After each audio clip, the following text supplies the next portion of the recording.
Hey, how are you? I'm back, or at least I'm trying to be back. I don't know whether I will be or not. Depends on my internet connection. It was freezing like crazy before. It seems to be all right now.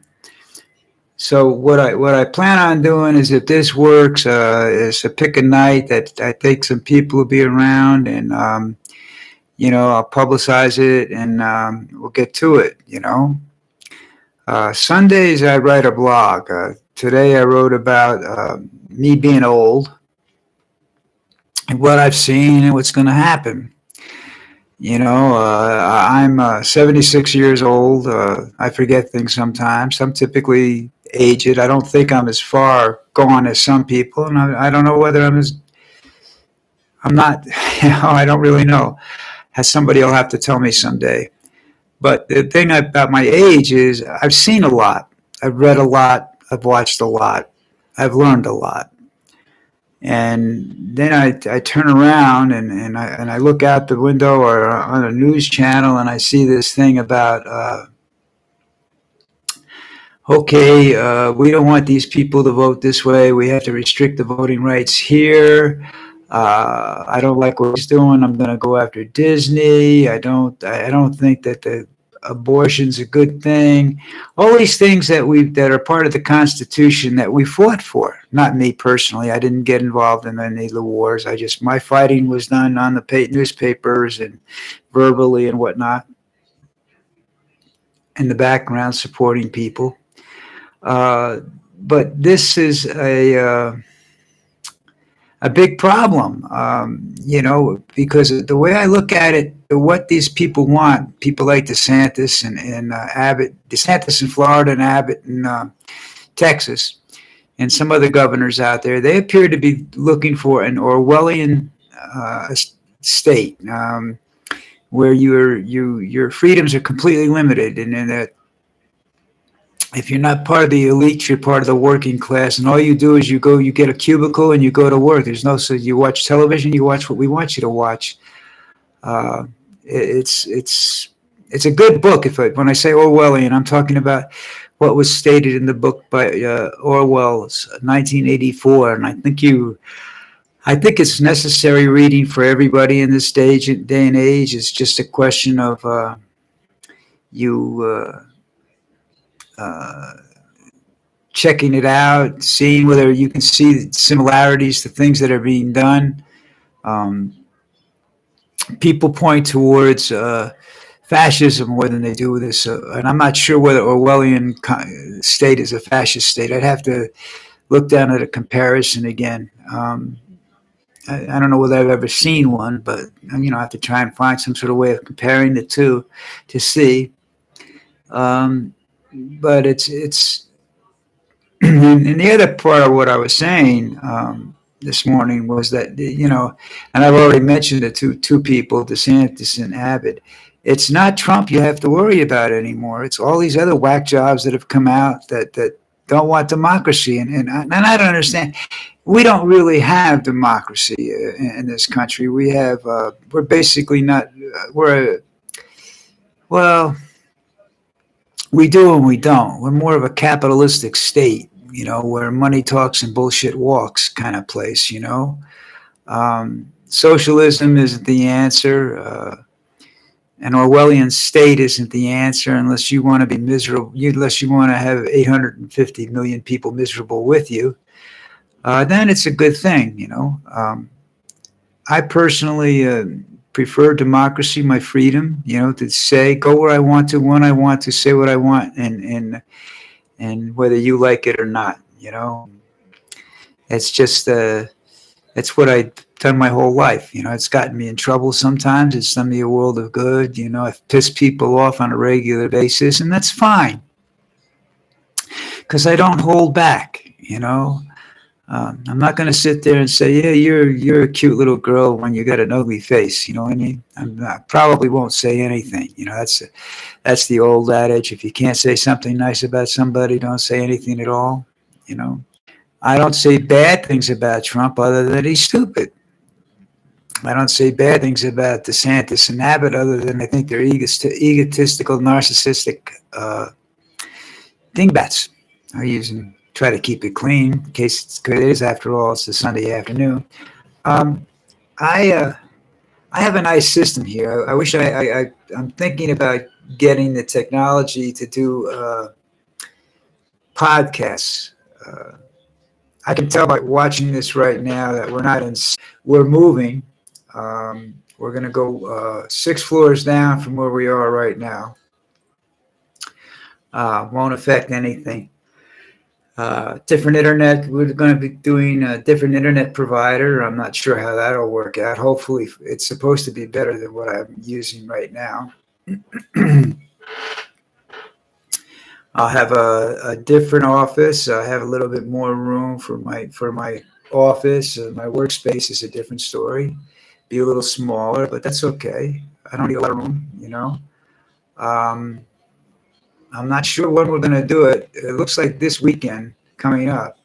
If it is, you won't see a blog on Sunday because I might not have internet, you know, and there'll be a loss of the internet connection. That's why I'm not saying I'm going to be on such and such a day next week, because I don't know. When I know, I'll go on Facebook and Twitter and let you know what's going to happen. You know, and I know, you know, my topics are if you people would talk to me and give me a topic, I would talk about it. Otherwise, it's what I feel like talking about that day. I'm trying to. I got really a lot of um, complaints from my blog and whatnot when I started to write strictly about Trump, because there are actually people that like Trump out there that are friends of mine, and they got a little upset with me and whatnot. And they don't like to see the videos. And like I said, I don't have to talk about Trump right now. I mean, that's just stupidity because he's not the threat anymore. It's the situation that he created. He woke up these people. These people are all wide awake now. And it's all, I don't know what you want to call them. They call them leftists, extremists. They call them leftists, extremists. I don't know. They're politicians, you know. They're a bunch of liars. They don't full of shit. They don't really, you know, they're doing what they can to get in their office. And the deal about being in office is that they, you know, I've said this many times. It was described back in the revolutionary times when they wrote the Constitution and the Electoral College and all this other stuff. That we can go out and get and do what's good for everybody. That, you know, we need guidance. We can't think on our own. You know, we need to be told what we to do, and what that goes in line with Orwell, with the Orwell situation, the Orwellian situation is that's what that is. That's you take away the free will.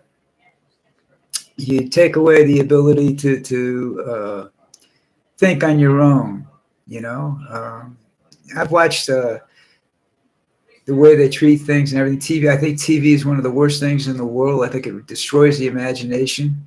And trust me, I watch hours of television. I'm addicted to it. But I'm saying, I think it destroys your imagination at times. It prevents you from closing your eyes and dreaming about it. You know, unless you're watching horror movies and then you know you dream, you have nightmares. You don't have dreams, creative dreams. Maybe that's why people get so many.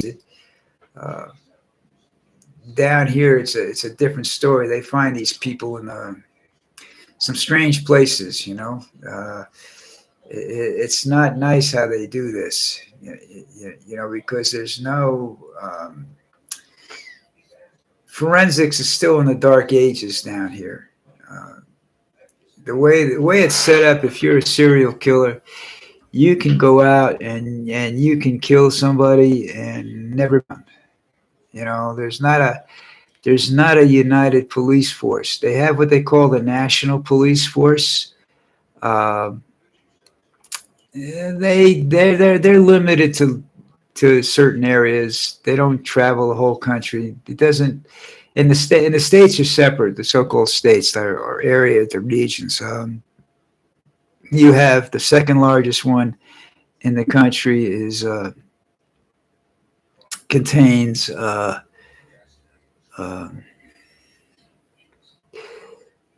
the capital of the country, and then you have Medellin, which is in Antioquia. Medellin is the capital of Antioquia, and it doesn't talk to the.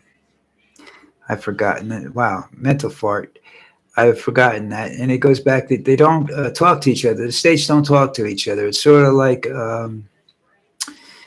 FBI doesn't talk to local police. In the United States, nobody's aware of everything. That's what made 9/11 possible, and that's why it allows the drug traffickers to work all over the country without being worrying about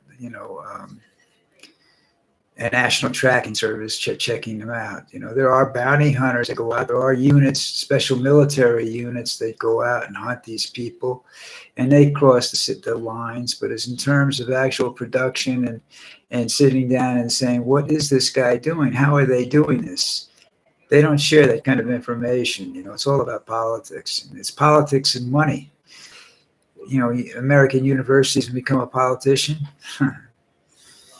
It's like if you study the backgrounds of most of the politicians in this country, you'll find out they all went to Georgetown in the United States, and that's how they got here. A lot of the reporters did too. One of the best reporters they had down here, until she said something she wasn't supposed to, was a lady named Vanessa Del Torre, and she was a graduate of Georgetown, and she worked for CNN in Washington D.C. before coming down here.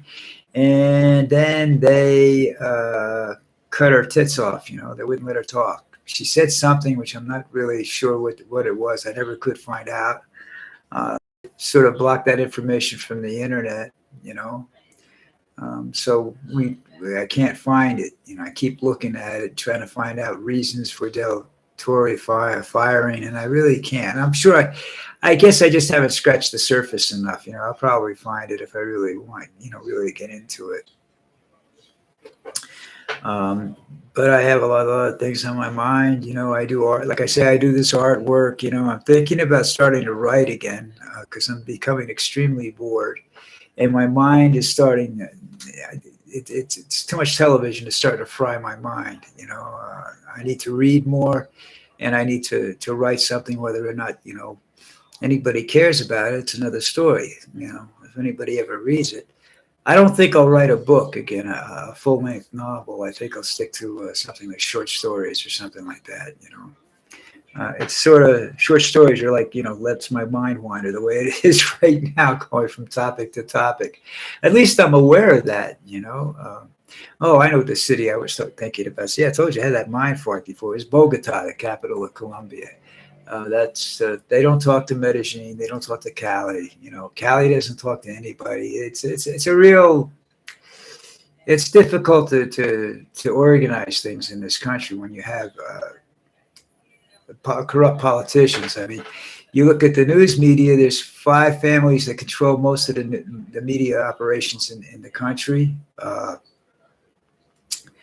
They control. There's like this Galecki family, I believe is how you pronounce it. He controls most of the banking in the country. He's involved in every bank that's in here. That's why all the American banks, well, there are several reasons why the American banks were left. They were all being investigated for laundering, and they were all money laundering because any deposit that went in the bank was probably related to drug money somehow or another. Would they tell you every $100, just about 99% of the $100 bills in the United States in circulation are tainted by cocaine. So it's an amazing thing. All right, listen, I'm going to check out now and see how this turns out, and I will get back to you later on next week.